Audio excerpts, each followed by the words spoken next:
আজকে আপনাদের জন্য একটা ফোন নিয়ে আসলাম। এটা হচ্ছে ইনফিনিক্সের flagship phone note 60 ultra, gorgeous boxing এর মধ্যে। এটা হচ্ছে 2 মাসের ইউজ করা ফোন। সেকেন্ড হ্যান্ড ফোন পেয়ে যাবেন 12 জিবি র্যাম, 12 জিবি, 24 জিবি, 512 জিবির ফোন মেমোরি, 7000 mAh এর ব্যাটারি থাকতেছে, অ্যামোলেড স্ক্রিন, ডাইমেনসিটি 8400 এর প্রসেসর পাবেন, যেটার মধ্যে 200 মেগাপিক্সেলের ক্যামেরা, মানে গর্জিয়াস লুকিং থাকতেছে এটার মধ্যে।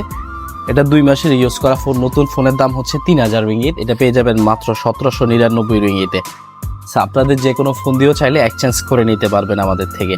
আরেকটা ফোন আছে, এটা হচ্ছে নোট 40 প্রো 5G। এটা হচ্ছে কার্ভ স্ক্রিনের, 8 জিবি প্লাস 8 জিবি, 256 জিবির ফোন মেমোরি। এটা মাত্র 699 রিঙ্গিতে পেয়ে যাবেন। এটা হচ্ছে ইউজ করা ফোন। Thank you.